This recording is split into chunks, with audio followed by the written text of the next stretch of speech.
Hey everybody, glad to be back. Today I'm going to be talking about the Mega Man Anniversary Collection on the original Xbox. Now when I first played this game, it was on the GameCube. This was my first Mega Man game that I played that wasn't from the Battle Network series. Yes, it's true, my first experiences playing Mega Man were with the tactical role-playing series on the Game Boy Advance. When I was 9, I went into EB Games, looking for Mega Man Network Transmission, but ended up settling for Mega Man Anniversary Collection when I found out that they didn't have the game I was looking for. And what a fortunate turn of events. Having played Network Transmission since then, I can honestly say that the Anniversary Collection is far superior to Network Transmission. Now, there are 3 versions of this game. Each contains different bonuses and extras. There are all sorts of promotional artwork, music, and some video material to be unlocked, but some of the content varies depending on which version of the game you buy. All 3 versions of the game have 2 unlockable games, Mega Man the Power Battle and Mega Man 2 the Power Fighters. These games are ports of arcade fighting games released in the mid-1990s, and what awesome games they are. Instead of going head-to-head against a buddy, you work together to defeat the opponent. I really do wish the other games had multiplayer options like these two. Imagine going through them with a second player like you were playing Contra. Now, I'm a big fan of remixed soundtracks. The Anniversary Collection comes with many of the original tracks from the 8-bit NES games redone. These remixes came from the aforementioned arcade games and the Rock Band Complete Works series, which were PlayStation remakes of the original 6 NES games. Those games only came out in Japan. The GameCube version, due to its smaller storage capacity, omitted the remixed soundtracks completely. This made my 9-year-old self very sad after I found out that the other versions of the game had them. I got to hear a few of these awesome tracks on the arcade games after I unlocked them, but I was still missing out. In fact, hearing those select few tracks just made me want to hear the rest of them even more.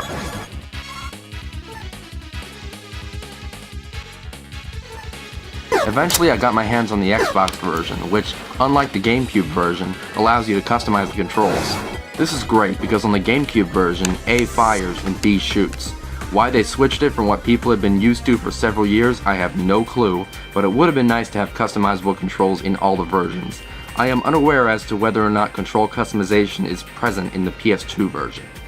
Navi mode is a setting which can be toggled on or off. In Navi mode, the remixed soundtracks for the NES games are activated, replacing the original tracks. Not every single track has been remixed, however, which is my one and only complaint about the music. Those that have not received a remix are simply left in the game unaltered, or a completely unrelated track was put in its place. In addition to remixed soundtracks, Navi mode also offers a redesigned weapon select screen, energy meters, and also some hints which can assist the player in completing a stage. All these extras can be deactivated, however, if one wishes to play the original unaltered NES games. Most of the games on this disc are classics which have been reviewed to death, so there really isn't a whole lot to say about them. The classic Mega Man games are what old-school 2D platforming is all about.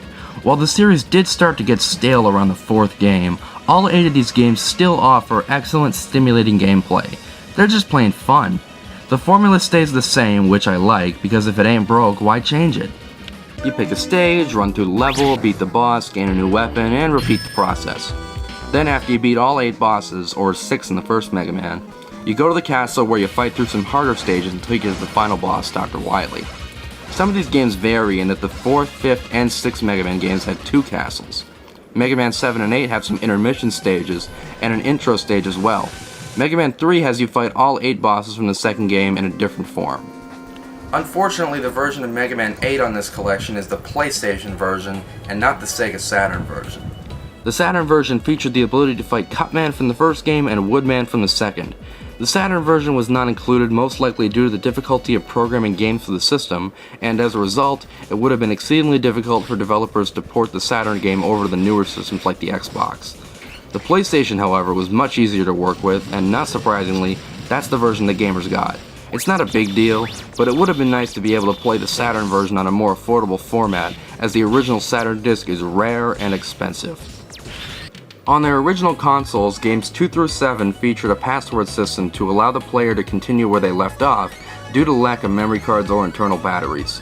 These remain intact, but there is also a save feature which allows you to bypass the password system completely. So really, the only purpose the password serves on the Anniversary Collection is allowing the player to cheat and get to the end of the game with no effort. Now, the original arcade games are not as well known as the console games, so I'm just going to do a little mini review of them. The first game, Power Battle, is unlocked by beating the first 8 Robot Masters in Mega Man 3. To unlock the second one, Power Fighters, you gotta beat the first 4 Robot Masters in Mega Man 7. It actually has to save the progress in order for this to work, so if you don't have anything to save your game to, you can't unlock these games. The two have identical gameplay, but the second one lets you play as duo. There's also some different weapons and bosses to fight in the second one.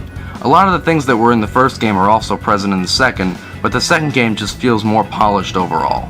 What I really love about these games is if you plug in a second controller, you and a friend can work together to beat the bosses, something I really wish was in the console games.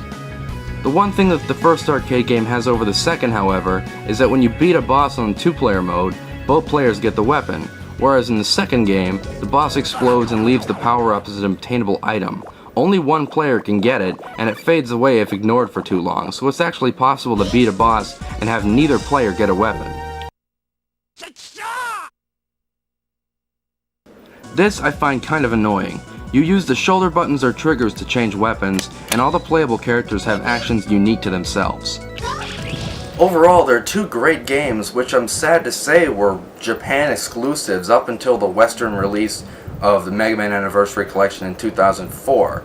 The Xbox version didn't make it to America or anywhere until 2005. Speaking of regional exclusives, the NES game Mega Man 6 was strangely never released in the PAL region. You might think, oh wow, well at least they finally got it on the Anniversary Collection, right? Well no! The Anniversary Collection never got released there either. Why not? What do they have against these regions of the world?